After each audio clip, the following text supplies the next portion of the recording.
Yeah, we are continuing our Lake Champlain adventure a little further up the way here in a nice little state park. We got a beautiful little setup here, informing visitors of the ecological niches these species fill. There's quite a variety of habitats in here. You get cool cedar juniper headland, which if you watched the previous video, I was kind of surprised to see those two growing together, but I guess around Lake Champlain they are not infrequent bedfellows.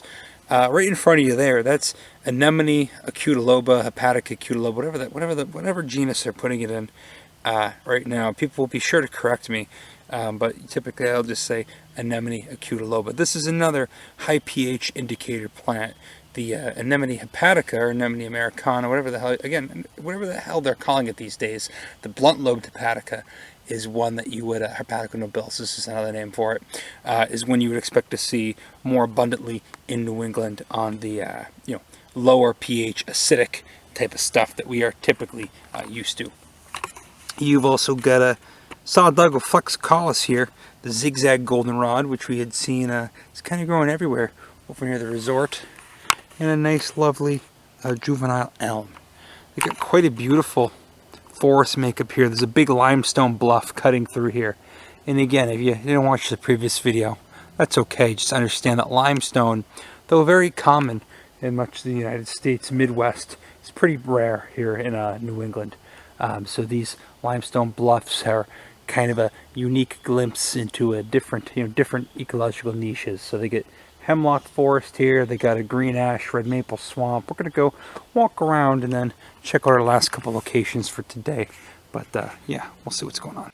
And we're having some difficulty locating the chinkapin oak that we came in here to find, and then the little beach area where I was expecting to find a cool Helianthus is all closed off. But there you go, there's Biden's cernua. Nice little swamp-loving aster. Oh, there's a whole bunch more over. Oh, there's a whole bunch more over here. Oh yeah. You know, people kind of. Oh, there's a lovely habitat over here. This would be a good spot to come mucking around for orchids. I would imagine.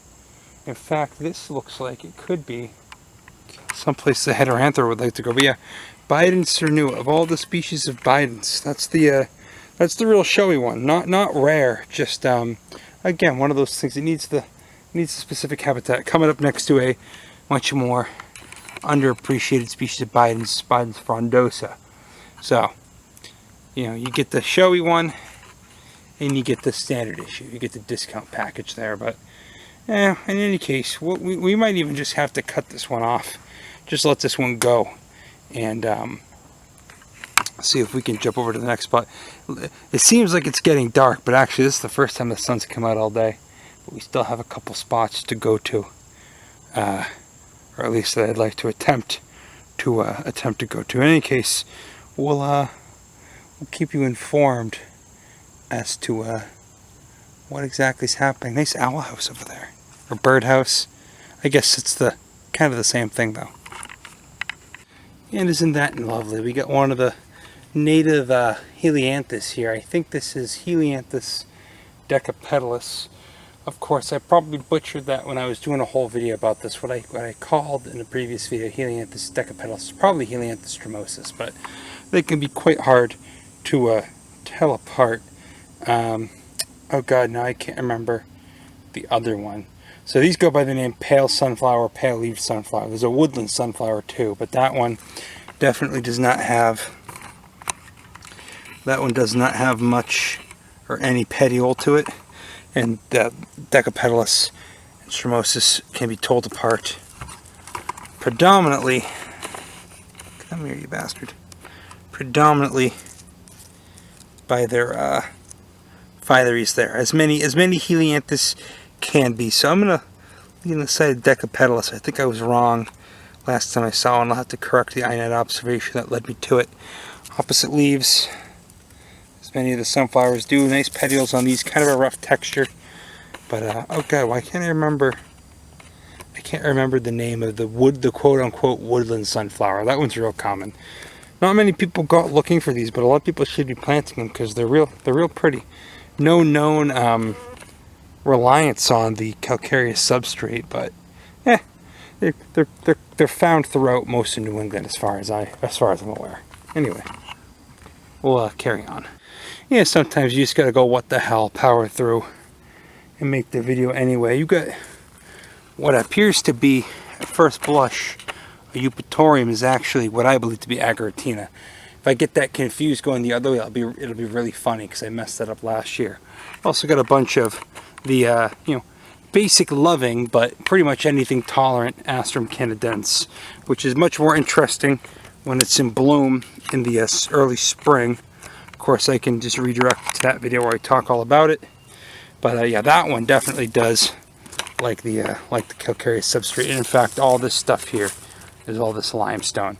So if I had a little bit of KOH, which I don't, I could put that on there and you'd see it bubble up and react. At least if it was pure limestone. I would only imagine that this has been somewhat metamorphosed over the years. There's another one of those jets taken off just now. So that this stuff's growing like a real prominent ground cover here.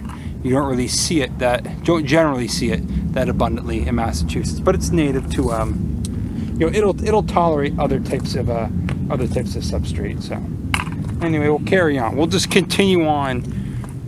Even if we don't get to see what we saw, there's some interesting stuff here. You got some what's it called there? The Sanguinaria here too, so I can show you that on the way out. And there you go. There's a Sanguinaria canadensis bloodroot. Again, just like the Asarum canadense, it's much more interesting in the spring when it's actually blooming, but it does have those super distinct leaves, impossible to miss. And again, you'll find that sucker growing right outside Boston, the Middlesex Fells in some spots, but it really does prefer this calcareous limestone. It is downright abundant here, whereas it would be, somewhat more infrequently encountered in other, less similar habitats. Something's moving around down there. Maybe a squirrel. Okay, so that's a bit of change of fortune. I just found a whole bunch of a fern that eluded me for a little while this year. This is Asplenium rhizophyllum. This is the so-called walking fern. And just real quick before we get into any of the taxonomy and why I love this genus so much, because it is a very fascinating genus. Walking fern comes from the fact that, okay, see there's a frond there, and these long tendrils come out and root back into the substrate here, and from there it spreads new colonies of walking ferns. So this frond here grew up and up and up and up and up and up and into that crevice, and then look, another one comes out. So now this particular fern, like many Asplenium, is a lithophyte, so it's only going to grow, or chasmophyte, lithophyte, however you want to term it, is only going to grow out of rock, and then only specifically out of this is this limestone here. You can see the layers in it. Now we get this in Massachusetts. I was trying to find it there. I couldn't. I was told repeatedly my coordinates were good, but good to know that it's not me. And then I can find the thing. I just maybe some wires got crossed at that point. So it's all over this limestone. Absolutely loves this type of habitat. You're only going to see it growing out of this sort of stuff. Asplenium, really cool genus. Many of them love calcareous rock. A couple of them like acidic rock. Some even have different subspecies that can do either or. It loves this crumbly calcareous stuff. There's another nice patch down there. And yeah, you get like ebony. They called spleen warts most of the time, but this goes by the term walking fern. And most Asplenium have really nice, almost like linear staggered sori. This one doesn't have it quite as dramatically as I've seen, but I'm happy that these are sporing right now. So that's a cool one. I've been trying to get this one for a while, but fascinating plant, occupies a really cool habitat, and just the whole spreading. Some ferns have some real novel ways of spreading. Most of them are rhizomatous. Obviously ferns are spore-bearing creatures. Some, like Trichomanes intricatum, have completely changed up their method of reproduction. And this one just has a real interesting way of reproducing vegetatively, as you can see. Aspleniaceae is the family, Asplenium rhizophyllum, which means literally rooting leaf, rhizophyllum, and just a real cool one. Not rare where you can get this type of rock, but this type of rock is rather unusual for the region. So we're turning things around a little bit.